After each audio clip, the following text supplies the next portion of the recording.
everyone. This is Sam Ryan Hidari, host of this Sex, Lies, and Lawyers. Today we are here with another episode. We have a guest and a story of the survival. Adam Clausen is going to join us and have a talk in the show regarding this, his history and the background. Let's start, Adam. Please tell us about yourself a little bit. Wow. First of all, thank you for having me. And I love the intro music. Yeah, that was cool. Yes, very cool. That definitely sets the stage.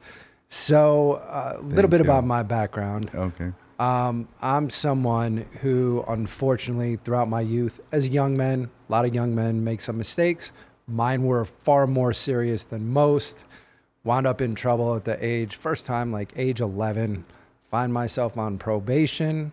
That was my entry into basically the criminal justice system. Right? Even being out in the suburbs, having a decent, upbringing, schools, all that. Wound up breaking into cars as a kid, getting into some trouble for that. Being on probation, I didn't know that I would spend the rest of basically my youth all the way throughout my adult life up to this current day, finding myself still on some sort of supervision, being incarcerated. And I'm 47 at this point. Wow. Okay. So, what was the first time that you got involved? With the criminal justice system at the age of 11. What was that? If you feel comfortable to talk about it. Oh, I'm an open book. Okay. So you can ask me whatever you like. 11 years old, like I said, breaking into cars as a kid. Not joyriding, taking off. Somebody leaves the keys in them. Really, I was a kid looking for attention, thrills, and kept pushing it, always pushing boundaries. And it was a friend circle or peer circle that pushed you to this, or it was something else? What was it? I mean, some of my peers, I was always with, other youth who were older than I was. So maybe part of that was influence, but I can't totally attribute it to that. Like, I remember thinking as a kid, like, I'm going to do this. It's fun. And if I get in trouble, so what? But I also didn't realize consequences, right? I didn't grow up in a household or in an environment where other family members had been caught up in the criminal justice system. So I didn't see that cycle, the cycle of recidivism and how difficult it is to extricate yourself once you're stuck in it. Mm-hmm. So by the time I'm in high school, again, still on supervision, I had the FBI show up at my high school Wow. Okay. to try and investigate me as part of a stolen car ring. That, someone had told them, man, you need to look into this kid. He's stealing these cars, running them across from South Jersey across the bridge over to Philly, dropping them off in chop shops. So at the time, I had been recruited to a college prep to play basketball. So by all outward appearances, looks like I'm doing okay. Although people who are closer, understand that I'm still way out of control. I'm doing those things that, are definitely. What was the reason you were doing it? Was it because of the money that you were making out of it, or lifestyle that you wanted? I would say all the above. Being at a college prep, there were plenty of affluent families. I didn't come from affluence. I came from a single parent household where my mother worked incredibly hard to try and, provide the best life for me. When this school approached me, scholarship, recruited me to come play ball there, I ended up being around these other families that had all of these things. And part of me was, well, I want those things too. And in addition to that, part of it was not just the thrill, but being that guy who was willing to do those crazy things, push the boundaries, and other people, there was a level of admiration. Like, you stole a car? Oh. So as a child, I glorifying the fed crime, off that. actually. Exactly. Like, there was bragging about it and get the acceptance by the peers at the school. Exactly. And when the And you're FBI... the cool guy. Right. And when the FBI shows up at school, people are like, oh my God, the FBI came for him. And they snuck me out. The administrators of that school snuck me out of there and said, you need to get out of here, lay low, hide out. Mm-hmm. And I had to hide out for a while. But ultimately, some years later, when I got caught up in burglaries and robberies, you see the escalation here. Mm-hmm. You know, the FBI came back, and the exchange at that time was a little bit more antagonistic. Like, you knew we were going to catch up to you. Like, eventually this was all going to catch up. Like, so what are you going to do now? Like, how tough are you? Now you're in jail because I'm in a county jail. Because of the burglary. Yep. Burglaries and robberies at this time. 17, well, just turned 18 years old.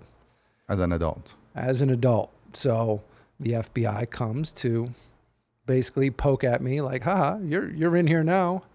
Now you're going to have to cooperate with us. Why don't you tell us Regarding about those past, actually, those cars, chop shops.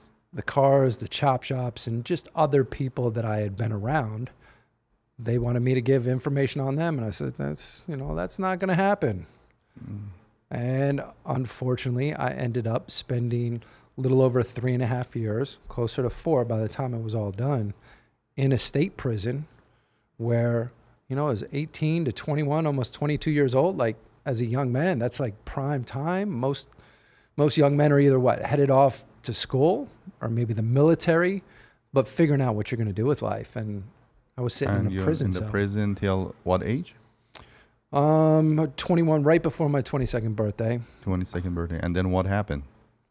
I got out, and if I'm being honest about it, I probably gave it a few weeks because while I was in there, I got a GED, took some college courses via correspondence, became a carpenter by trade, went down in the shops every day and, did some work, learned a skill.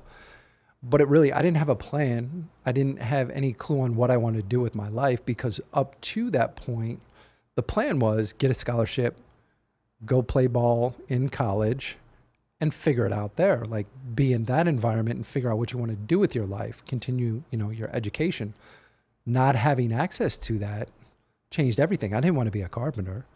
I took that because it was the only option available to me at that time. And also as a ex-convict, also you are banned from getting the financial aid, yes, as well. Correct. Back then, Bill Clinton, Joe Biden at that time, Omnibus Act, they actually repealed Pell Grants, so that dried up all of that funding. Education was gone. And really, no schools wanted to touch me with the criminal history. No employers want to take a chance on a kid, a 21 to 22-year-old, no work experience, just getting out of prison, substance abuse history. They're like, you need to go figure it out someplace else. Nobody wanted to deal with me. Fortunately, I had a family friend, gave me an opportunity with a contracting company. But honestly, I'm showing up to work and I'm looking around these guys who are 10, 15, 20 years older than me. And I'm like, is this my life? Like, I'm going up to be like them. I can't do this. Exactly. Yeah, this isn't me. So, as I said, if I'm being honest, it was a few weeks, maybe a month and a half. And I was right back off and running, back with some of the same people that led me to prison the first time. And I lived that way for a couple of years. In a state prison that you met them. Yeah. Some of the people that I met on the inside of that state prison, some of the people I knew from beforehand, but I was off and running. I got involved in the drug game and, the parties, the clubs. This was the heyday of, the late 90s, ecstasy, cocaine, ketamine, like all of those things were flowing. And I found myself right in the middle of it. You were moving them or you were just... I was moving them. I was doing them. I was in the middle of the party scene. And for all outward appearances, people looked at me. They're like, wow, your life looks amazing. I'm a young, good-looking guy with a bunch of drugs, beautiful women around me, front of the line, clubs, in and out. But to be honest, I was so lost, so empty. All lies. It was all lies. It was all a facade. So that ultimately ended up with me being violated for drug test. Because remember, I'm on supervision this whole time. I'm not even supposed to be in Philadelphia. I'm crossing the state line every single day. Technically, my residence is supposed to be in Jersey. Because I'm on probation. But I'm going across, coming back. And ultimately, they violate me, throw me in Camden County, which at that time is like the murder capital of the world. Camden's like Beirut. It was one of the first municipalities where they issued, the officers 45s. Oh, wow. Because, people are walking around with like AK-47s in the street. That's what Camden was like back then. So I end up in Camden County Jail on this violation. You can imagine how that was for that young, good-looking guy coming in. But fortunately, I had done time in the state. Many of the people that I knew from What the state. age you were at that time? At this time, I'm 24. It's maybe 2 years later. About 24 years old. 90 days. I turned 24 in there. Wow. Had my birthday, celebrated Christmas, Y2K, sitting in there wondering if it's like all the computers are going to go blank. Remember all that? Yep. So it's the turn of the millennia, and nothing happens, but they end up popping me out the door a few days after that. This is on the East Coast. It's all this freezing. time, how was your mom? What she was doing exactly? My poor mother. My mother that sacrificed for me, tried to give me this better life. She was, had gone back. You were the only child? Only child. And that makes it all the more. Believe me, I carry that weight heavily now. I just didn't have an appreciation for my mother's sacrifice at that time. And her putting in so much time and effort, work to get ahead. I didn't appreciate that. I'm like, well, she's never around, so I'm going to run and do my thing. And, I deeply regret that now. But, I put my mother through a lot. Is she around? Is she around? You're having a relationship with her? Thank God, yes, she is still alive. So she has been able to see me out because, that wasn't guaranteed. Because what happened is after that 90 days in the county jail, while I was in there, my house got sold out from underneath me. My car, which was outside, got towed, impounded, repoed. My phone got turned off. And I left. I walked out with a bill for the cost of my incarceration. It was like $1,500 for the cost of my stay in the county jail. So I don't have a penny on me. And I got a bill. And I'm like, what do you want me to do with this, right? I'm like, where am I going? What am I doing? I'm in flip-flops and a T-shirt. It's January on the East Coast, freezing. So I make it to a phone. I pick up the phone. They still had pay phones back then. Hey, come get me. I call one of my guys and literally off and running. Within the next 24, 48 hours, committed a robbery, which led to multiple robberies over the course of 3 weeks. I committed 9 different robberies. And in my young... Armed robbery? Armed robberies. Banks? Serious. Nope, no banks. Now, let me explain this. In my young, immature mind, this is how I rationalized it.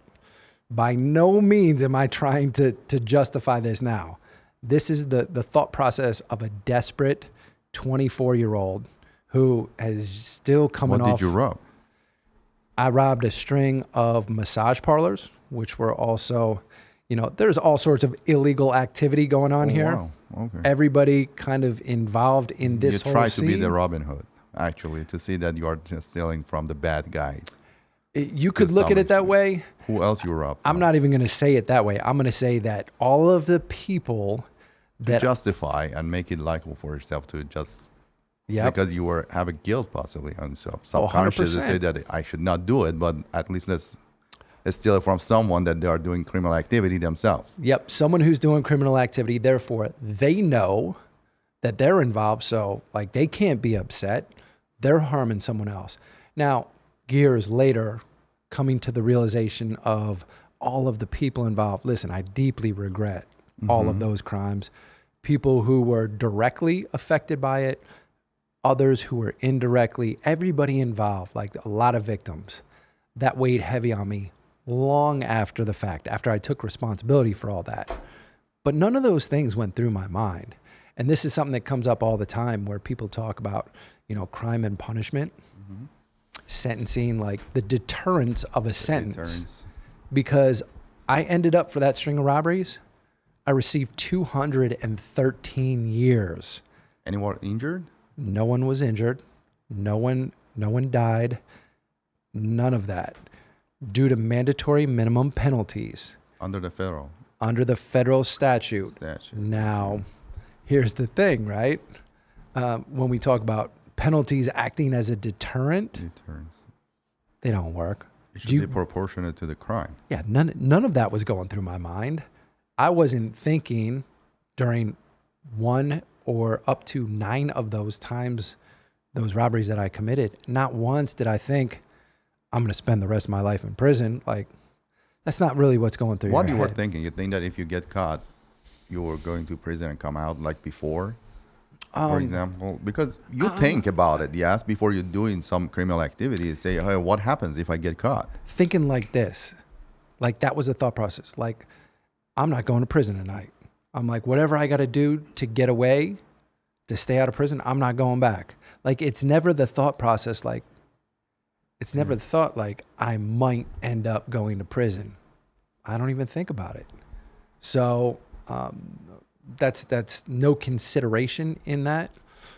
It's not until long after the fact I'm sitting in prison, I have time to reflect on this, that the weight of everything, of the people involved, that all of that starts to, sit on me. And it started to weigh heavy, and that was a challenge to deal with all of that. But believe me, it was no consideration on the front end, not even a little. Wow. Okay. What about the criminal justice system? What you dealt with it a lot, possibly in the federal and the state level. Oh, yes. Okay. The last time that you went to prison, actually, it was the federal level. Yes. Correct. Those robberies, and you said that you were robbing the massage parlor and what else? Massage parlor, gambling, illegal enterprises. And how come FBI got involved in it as a federal level? That's a good question, because usually It's a these great are question. the state level crimes. Actually, it's not Correct. across the border or something like that happen, crossing the borders, moving the money. How the feds got involved in that? Well, it's interesting because generally, local robberies, things like that, you're right, would be prosecuted locally. Locally, yeah. What the federal government has to show in order to gain jurisdiction is that it somehow impacted commerce, but Interstate commerce. interstate commerce by a de minimis effect, meaning absolute bare minimum. The unfortunate reality is that the case law has been watered down to the point of, should a person walk into the corner store, Or even using the telephone. using the I mean, telephone will sending text qualify. messages. But this bottle, should I bump it, tip it over, not take it, but tip it Across the over border. during the commission of that robbery, since that bottle came from out of state at some point, therefore my robbery, since I bumped it over, impacted interstate commerce to a minimal degree. Now that's absolutely ridiculous. Let me ask you, why the feds should have shown such an eagerness to get involved? Usually they don't want to get involved in someone's case. They let it to the You're local right. authority. But why in this case, if you were robbing the illegal enterprises, actually, and Great they should not question. care, and why they have to come over and take the jurisdiction from the local authority? Great question. And this is one thing that generally They had doesn't. the personal agenda or something. Oh, there was definitely an agenda, and this is something that I don't normally get into, but the reality is that it was myself and co-defendants, 4 co-defendants. 2 of those co-defendants were individuals that I had done time with in the state prison. So they have a history. They've been, in and out. They've been in trouble before. And when we were arrested, one of them immediately said, hey, over here, I want to talk. I want out. Give me the FBI, the DEA, the ATF. I have information regarding drug trafficking. Remember all the drugs, links to organized crime. And I have all sorts of other criminal knowledge that I would like to share with those authorities in exchange for, getting me out of here. That's what this individual thought. Eventually, another one of those co-defendants went over and joined him in that. There were 2 of them, actually. There were 2 of them, and they conveyed a bunch of information to the FBI specifically, who I'm going to say without doing their due diligence, because it sounded plausible. So they were fed actually by the co-defendants all the information. They had no choice other than just bring it under the federal jurisdiction because there was a gun involved. They were interstate involved. It was not. Well, that's was more not what into got it. them interested. What got them interested? That's interesting for me to know. They weren't interested in the actual crimes we committed. Now, there's some people that are going to hear that and be like, well, of course they wanted to prosecute those crimes. Mm-hmm. But as you said, that's not what they normally prosecute. They chose to adopt our crimes, that string of robberies, from the state government, from Pennsylvania, take it into their jurisdiction, threaten me specifically with 200 plus years because of the mandatory minimums that exist for the use of a firearm. Not every case is charged that way, but if they bring the charges, then all these mandatory minimums apply. And they said, we're going to charge you this way. And if you don't cooperate with us on these other cases, then we're going to prosecute you for these string of robberies, which they don't even take those. But it was all to use as leverage. And to be honest, there was a substantial organized crime case that they were building that had been going on over a number of years that most everyone knew about. And the easiest way to basically get a conviction in federal court is any sort of conspiracy, especially a drug conspiracy, right? There's not a lot of proof that's needed. There's a lot of hearsay and putting people in the right place at the right time.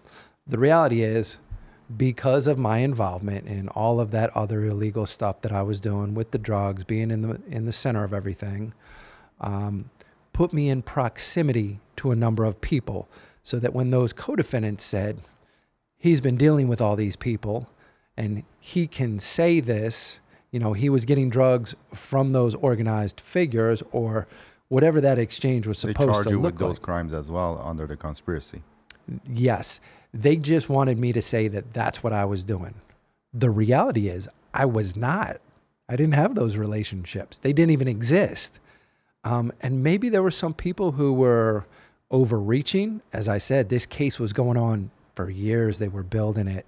And they thought that possibly they found someone that could just connect the dots and under the pressure. Exactly.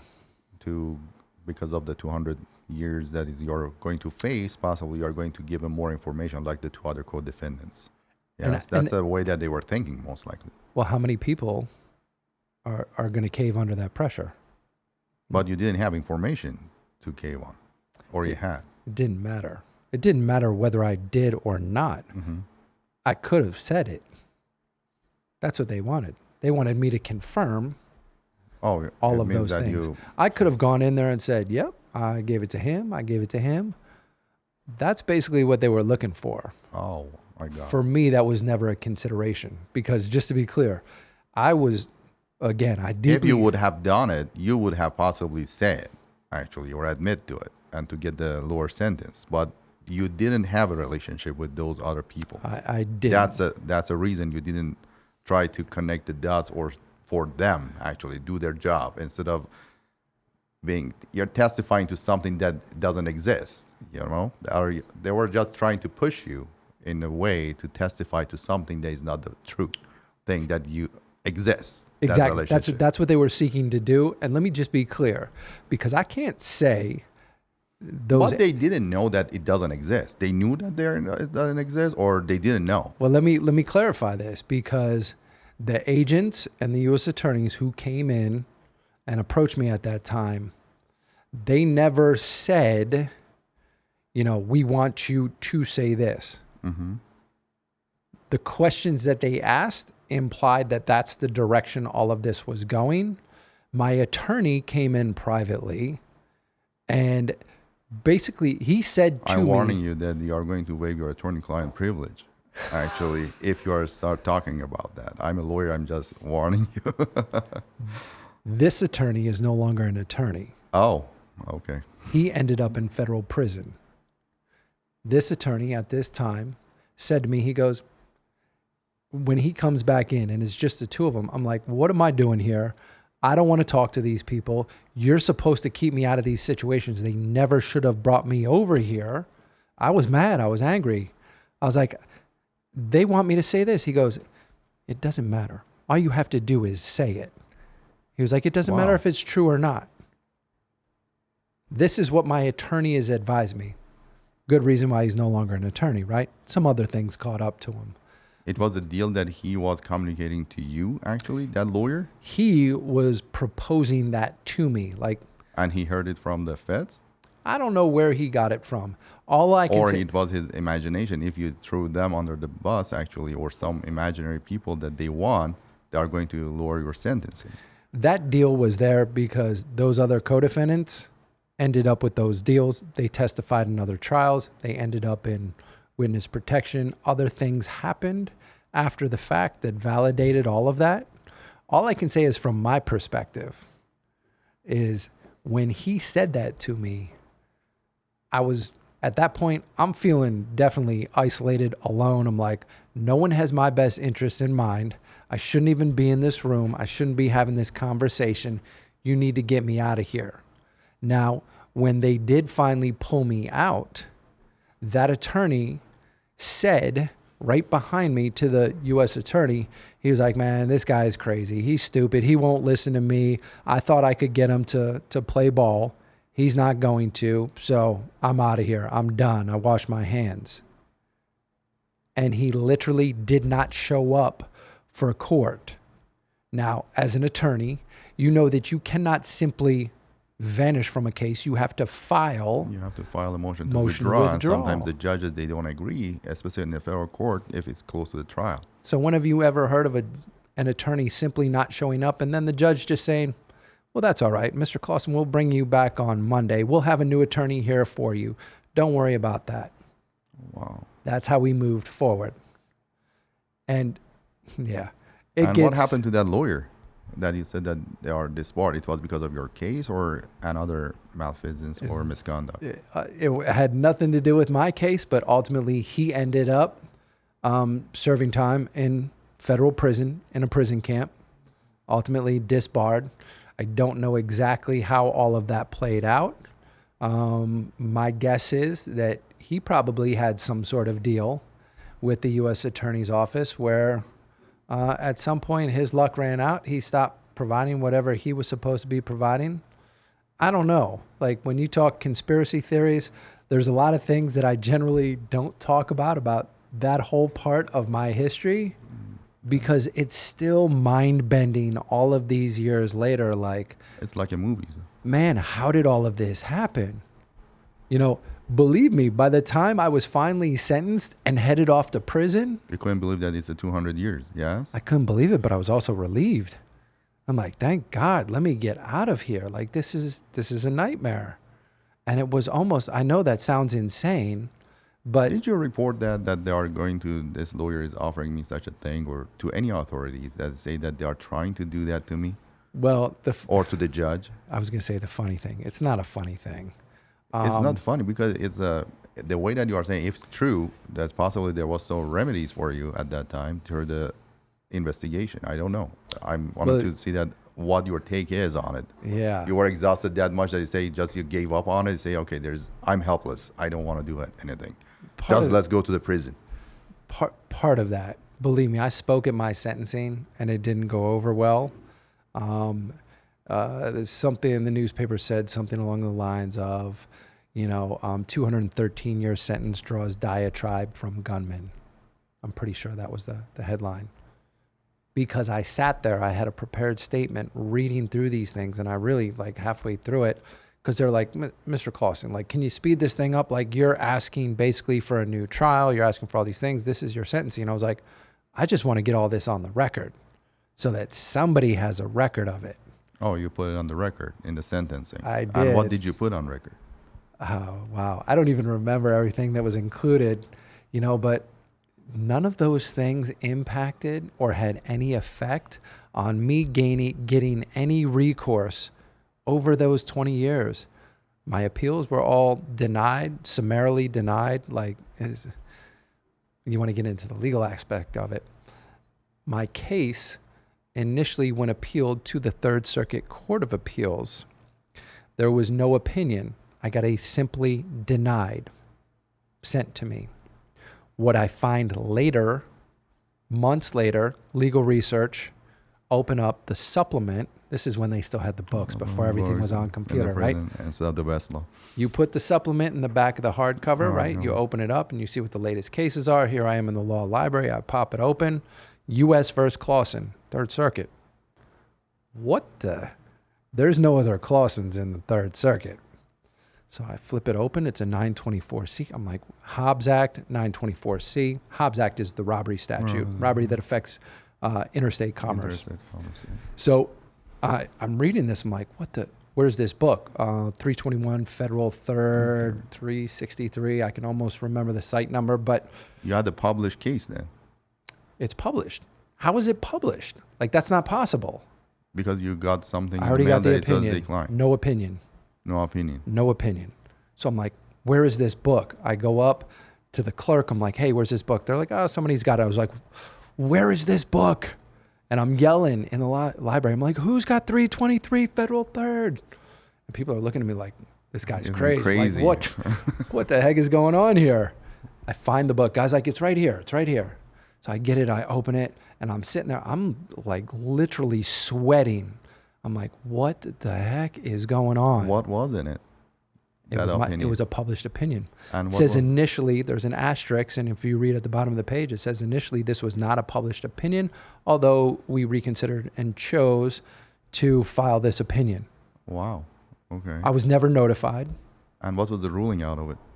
I mean, it was still all negative. It was negative, but the points.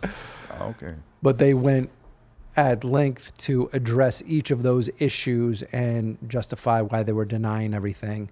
Anyways, I take this thing all the way to the Supreme Court, 2005. I eventually get that final denial, cert denied, period. I'm done. You're done. Yeah. What people don't realize is that the way that the federal criminal court system works is that you have one set of appeals. Again, that's the AEDPA, Anti-Terrorism Effective Death Penalty Act, streamlined all of our appeals because the reality is guys in prison had been filing frivolous lawsuits, tying up the courts. So they had to change it legislatively. No one intended the gatekeeping clause to set such a high threshold that once your appeals are done, you can't get back into court, period. It's not like what you see on TV, right? Where, okay, you lost an appeal, we'll file something else. That's not how federal courts work. So 2005, I get that final appeal, cert denied. I got to be honest, I freaked out a little bit. I'm in the cell by myself. I open this thing up. It was a thin envelope. I knew what it was. Denying the cert. I kicked my Even locker. they didn't hear it. They didn't even hear it. Yep. They wanted nothing to do with it. So kick my locker. I'm, throwing papers and I'm freaking out a little bit. I realized my life sentence, my 213-year sentence is bam. It's in stone. The appeals are done, right? It took... What kind of prison it was? It was the maximum security? What level?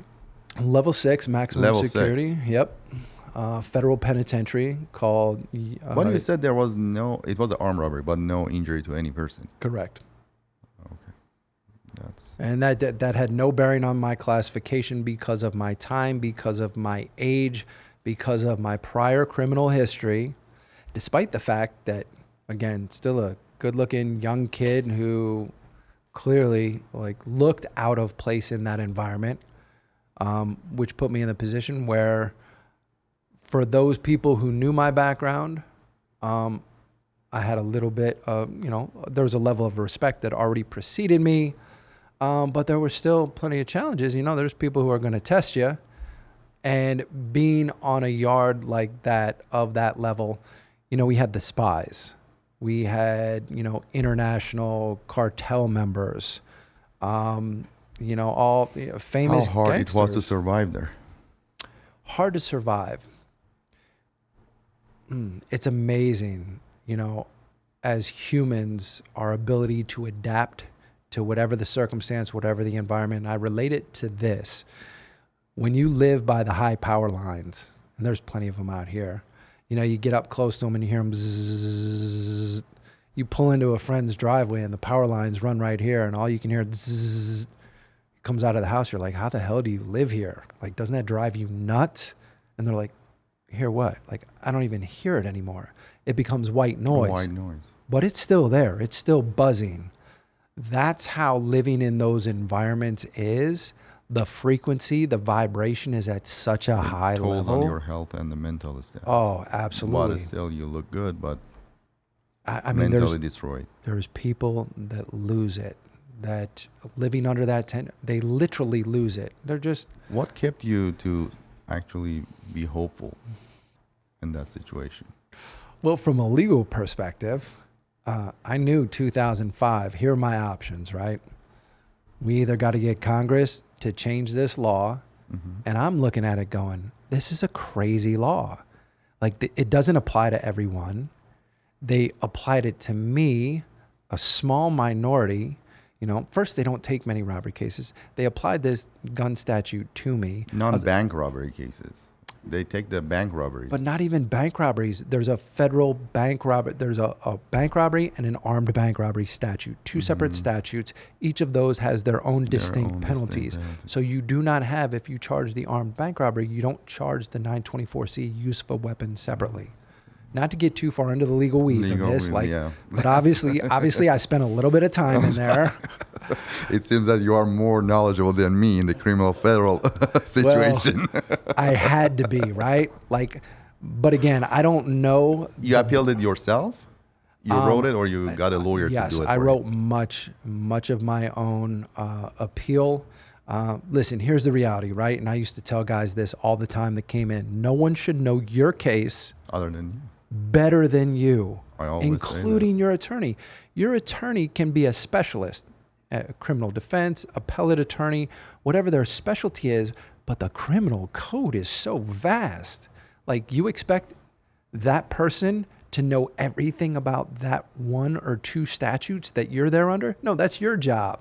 That's your job, to stay on top of the recent case law, to find out what's relevant. They possibly know the law or nuts and bolts of it, but the facts, actually, that in the case, you know it, and you were in the trial, or you were in the sentencing, and you know it better.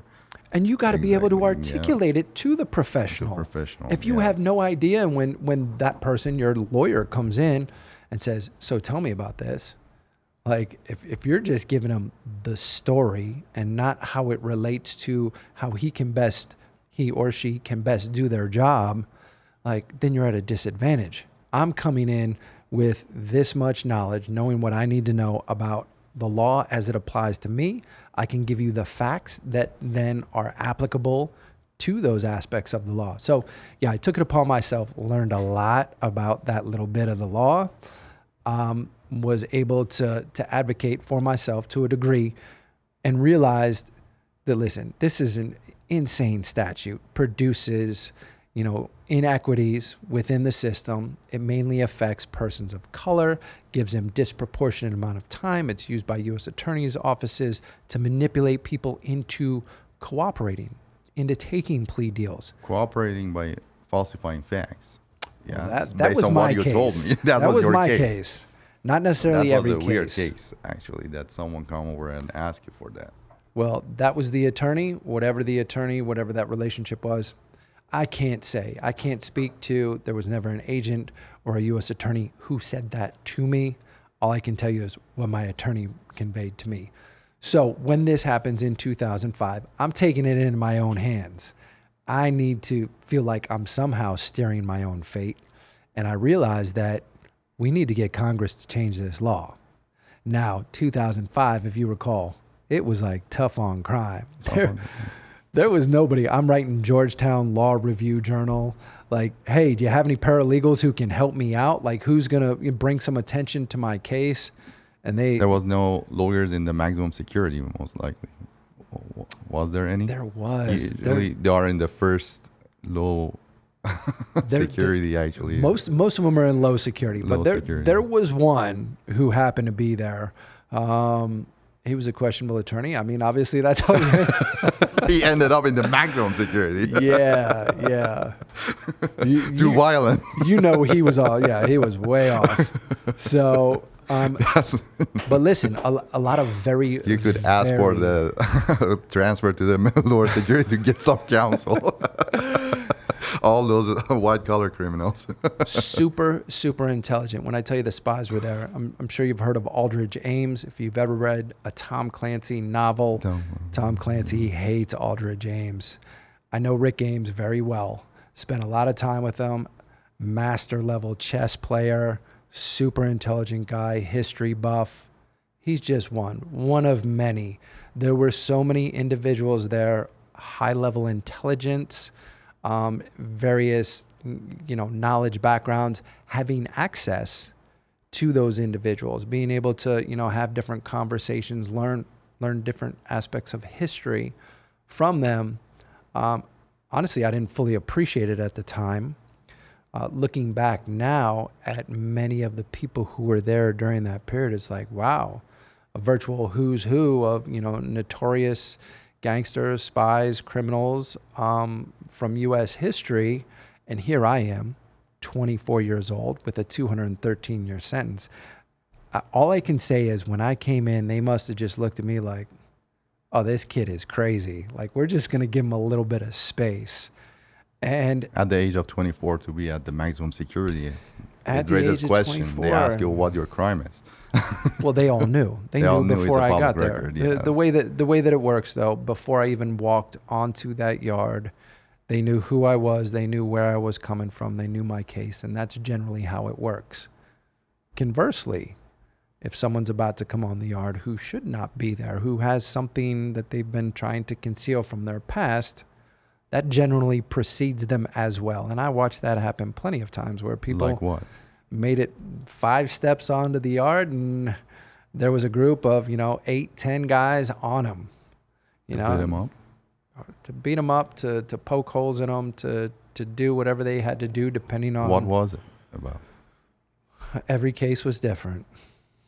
Like what? I'm not talking about a Examples? one-time instance. No, I'm examples. talking about this What is kind like, of crimes that they don't like them to be on the yard? not necessarily crimes. Well, there's things that people might do deals with the government behind closed doors, and some of that, the government attempts to conceal in court documents. As I'm sure you've seen, certain things get redacted, but listen, there's like, eventually you figure out like this had to have come from this person, and regardless what that person is saying, when they are looking for a snitch, actually they know he ratted out someone, whether it's a snitch. And you'd be amazed the number of guys on the inside that maybe they didn't cooperate in court, they ended up with a bunch of time, but they became informants on the inside. Oh, wow.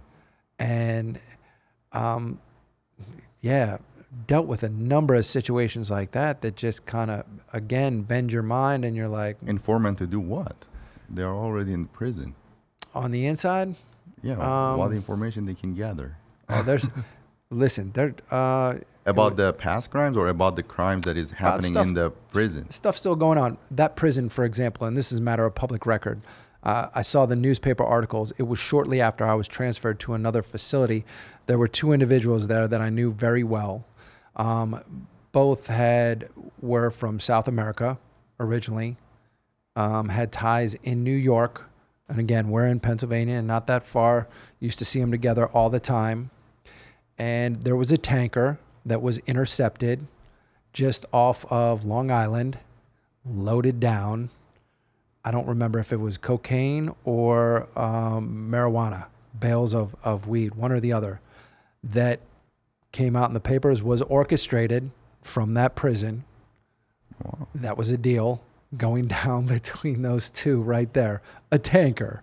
We're not talking about a carload. Still working from prison. Still working from remote prison. working, like you're working from home. By right? Zoom. Remote. Remote work. And there were plenty of those. That's not bad. Ivakov, who was, a lot of people would say he was the head of the Russian mafia. Unfortunately, How he was communicating with outside? I mean, this guy had no phone. They took everything from him, was allowed to see his wife like maybe one time a month. So, however, he was maintaining communication, keeping things going. I don't know. As I said, that's why this was such a high level of security. There was scrutiny under basically everyone who was there, closely monitored. He managed to do that. Unfortunately, when he got out, maybe I guess they weren't happy to see him back in Russia, and he was He was a spy, assassinated. or he was No. he was a drug dealer. No, he was head of Russian organized crime there. Some would How say. come he came out? I'm not sure. I don't know how that was negotiated. I Prisoner don't exchange or know. something? Something happened, but I did see after the fact, and I felt bad because as I knew him, looks can be deceiving, appearances. Seemed like a nice enough guy, and it's hard to reconcile some of those things when you get to know people on a personal level and you know their History and the story out there that is affiliated with them. Sometimes it's a story, sometimes it's the reality. The When you know reality. that there are certain people that have a number of deaths, bodies linked to them, and this person, by all appearances, is the nicest person, nicest, respectful, and you're like, wow, how is this the same person that did all of these things that they don't really deny at this point? So interesting dynamic, and to get to know individuals on that level, and to be there to have one of them, Christmas Eve. I remember this individual who's supposedly, and he never really denied it, basically like almost a hitman / serial killer to that level. To see him in tears over his daughter not being able to be there on Christmas Eve with his daughter. Being and amazed at such a hitman as an emotion. to see that level of emotion, and the impact that this call Is he still in prison? with his daughter. I believe he's dead now. What was his name? I believe he died. I'd rather not say his name Okay. for his family. For his family. That's interesting. But it's to see the humanistic side and to try and reconcile that, how an individual can have that sort of past, be able to, do all of those things.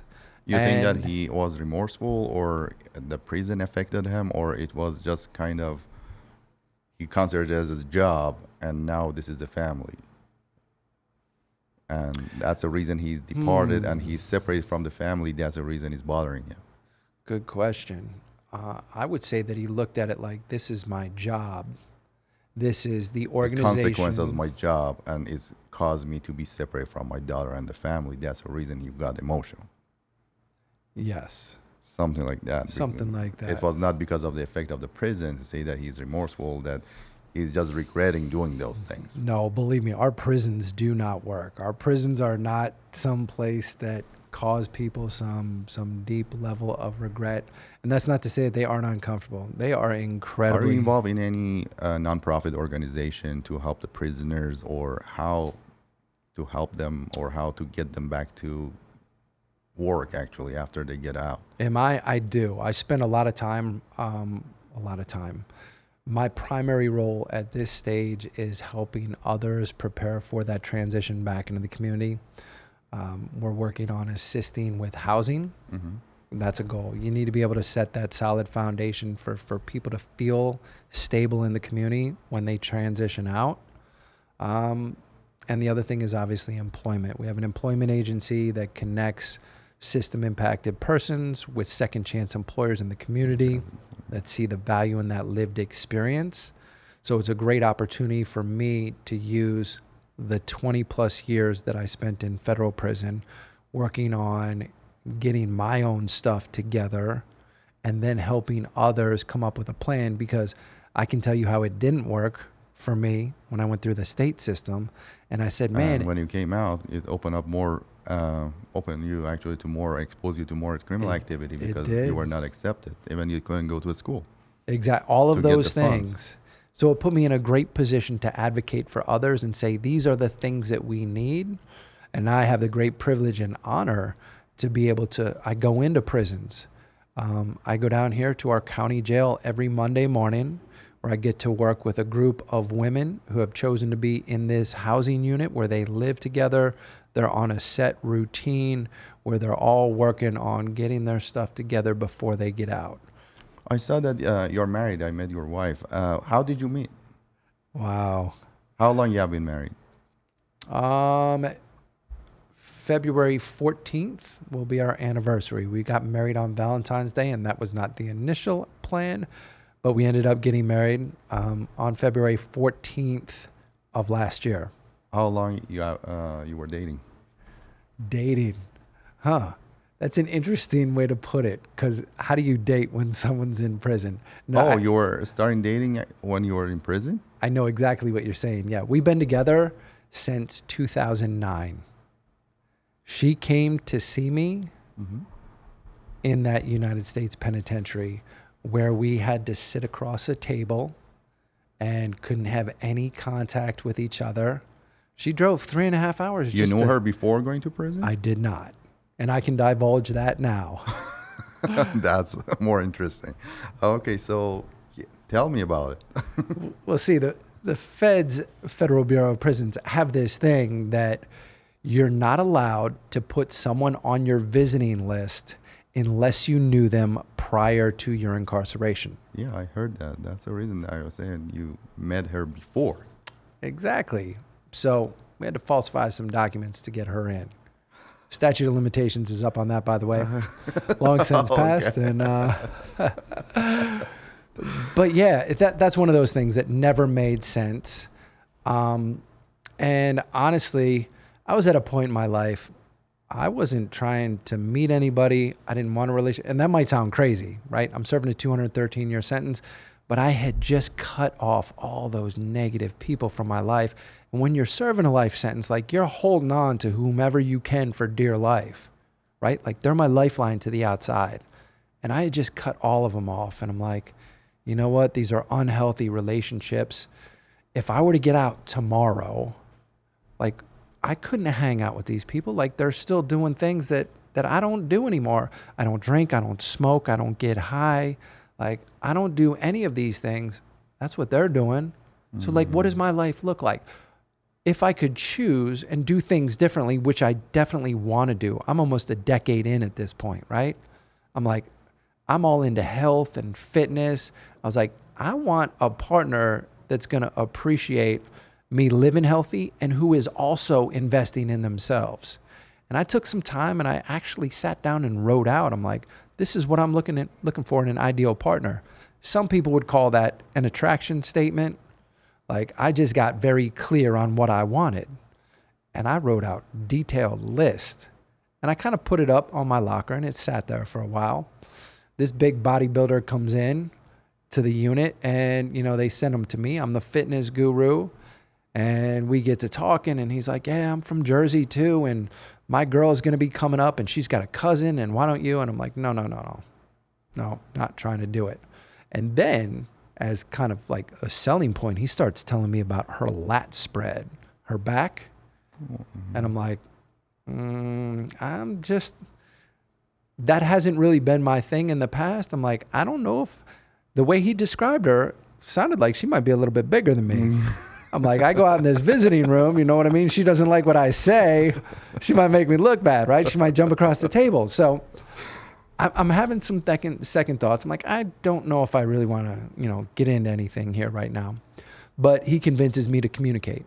So we start corresponding. They had just put in an email system. Again, I mean, that was so they could track all of every communication, right? Even the encryption, the codes. Everything. All of it. Yeah, they got it. They had cryptographers on staff there.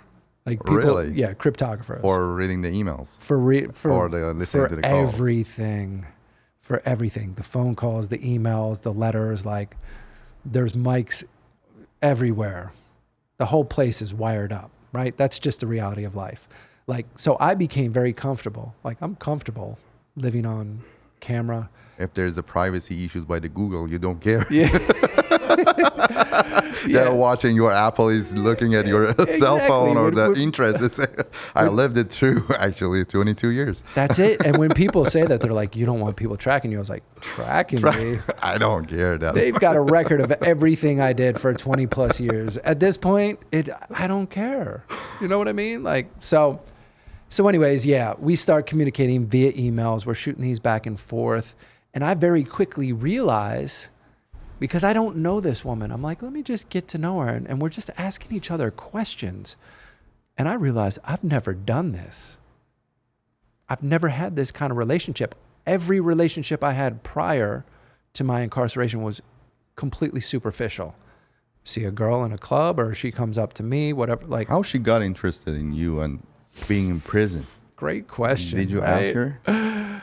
Oh, believe me, we joke about it now. She was going through a period in her life where she had some bad relationships. And meanwhile, the guy that I'm talking to, his girlfriend, she wants somebody to take the ride with her, right? So she's like, yeah, you've been, with these guys, like none of them treating you right. You're getting out of this bad relationship. Just talk to this guy. It'll be fun. You know what I mean? The guy's in prison. Like, isn't that cool? It's different relationship. Right. It's a long distance, restricted. It's long distance. Unrestricted relationship. The woman has complete control. She doesn't like what she's hearing. Hang up. She knows that where you are. She knows where I am. She knows, like, if she doesn't want to see me, she's not going to see me. No FaceTiming, no nothing. Nope, none of that. So it's not that bad, right? Like, there's benefits to this relationship. How you feel right now? That's a good question to ask. Listen, it was us just... You have a baby too. We do. Oh, he's absolutely amazing. And that was a promise that I made. When she made the decision, because ultimately she came up, we sat down, we had this visit, and we're like, oh, damn. I was like, I'm really into her. She's kind of into me. It's like, okay, so where do we go from here? I have a life sentence. This is 2009. There's still nobody talking about criminal justice reform. This is still tough on crime. My appeals have long since 2005, they've been done. So what are we going to do? How are we going to get Congress to change the law, or how are we going to find a president to sign a commutation? Those were both super long shots. No time in the near future. And she's like, I'm in this. I'm going to ride this out with you. I'm going to help get you out of here. Like, she firmly believed that. And believe me, I carried a heavy burden of guilt. I'm like, listen, I'm still trying to make amends for everything that I did in the past. I'm not trying to drag you through this with me. I'm like, oh. She's like, listen, I'm a grown woman. I make my own decisions. I understand what I'm getting into. And believe me, there were plenty of times, like over the next couple of years, where I constantly touch base with her. I was like, are you sure? How often you are allowed to see your girlfriend? There's like a point system. It's kind of crazy because, like, Friday being a weekday, Saturday and Sunday weekends, it's like 1 point for a weekday, 2 for the weekend. Depends on, what the schedule is, what's open. But she was coming up at that point every weekend. Wow. So she'd come up. It was 3.5 hours, that's a trek each way. But she's traveling with this other girl, her cousin.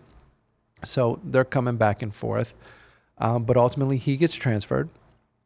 I get put in for a transfer. Unfortunately, my transfer is to northwestern Pennsylvania, all the way up in the corner, up by Buffalo. 6.5 hours from her home, roughly 11 hours from where my parents are in the Midwest. I'm like, how is this a good thing? Like, you think this is a benefit? You're moving me? At that point, I'd been there, for so many years.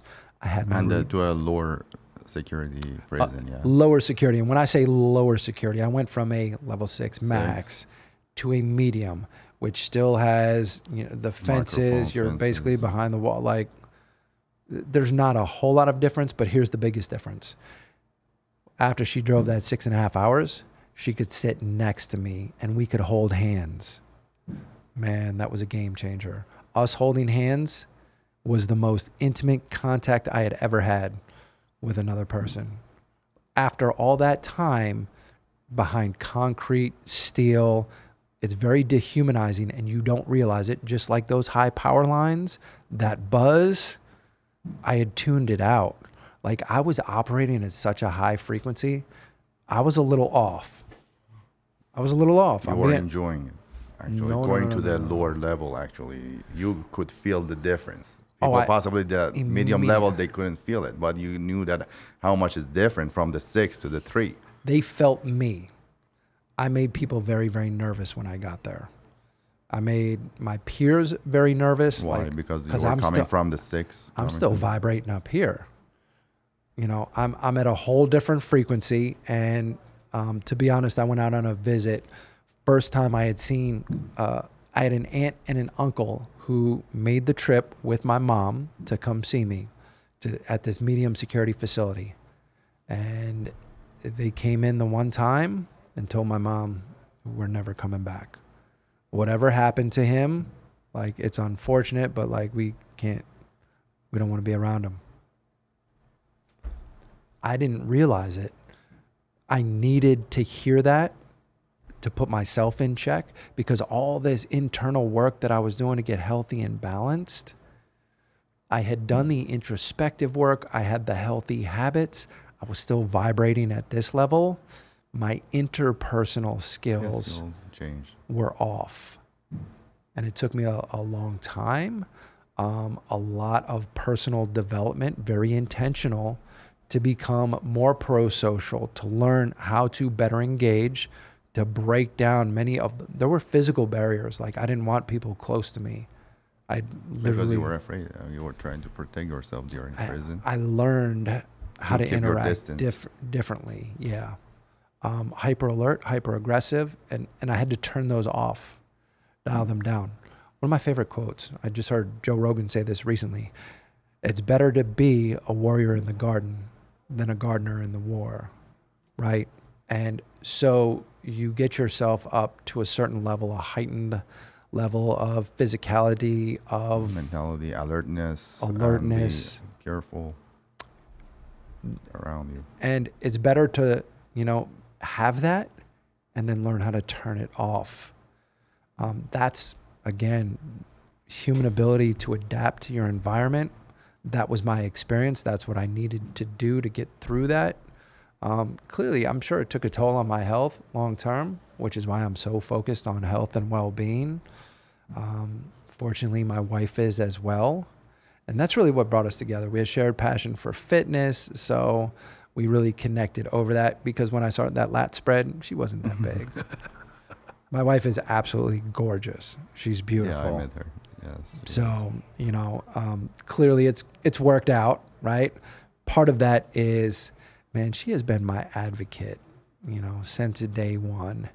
And when I say advocate, I mean, not only my partner, she has been the one who has been my outspoken, person out front, helping to get other people on board, helping me build relationships, and doing like double the work because I'm on the inside, and everything that she had to go through on the outside was twice as much, right? Can you imagine family members? Is admirable, actually, that patience that she had all this long. Not just the patience, and the effort that she put in. What do you think people said to her when they're like, so where's your boyfriend, your fiance? Where is he? Oh, he's in prison. Oh, you're dating a guy in prison? Like, that's a red flag. When is he getting out? And you tell him, Never. Well, he has 213 years. We're optimistic that something will happen. And they're like, uh-oh, you're crazy. He's got a life sentence. You're dating a guy in prison with a life sentence? Oh my God, you've lost your mind.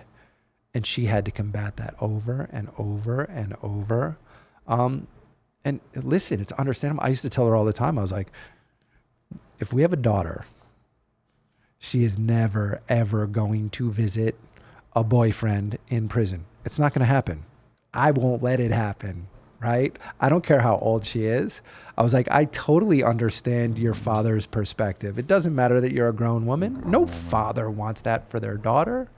And regardless of how things have turned out and who I am as a person, you know what I mean? Like, you want what's best for your children. I completely understand that. So I get the resistance that she had from family, friends. They all just want what's best. But that was a very realistic challenge. And in order to combat that, she built her own network, Strong Prison Wives and Families, community of over 100,000 strong on social media, people who have a loved one who's incarcerated. You know, they needed a network. They needed support because most people just don't understand that experience. So that's, you know, a testament to the strength, the resolve of my wife. She was like, well, I'm going to go build this and find purpose in, you know, what we're going through. So while I did that on the inside, I built, you know, my sense of purpose. She did it on the outside. And since I've gotten out, now we're able to do it together. And that's, you know, what we're doing now. That's great. Thank you for coming on the show. It was interesting. We can go more, but the time doesn't allow us actually. But we can do it another time to talk a little bit more about the other situation and the points that you are going to give us and the thing that you want to go do in the future actually. So we can talk about those as well later. Okay. Thank you for coming on the show. We will be in touch and have a nice day. Thank you. Thank you for having me. Thank you.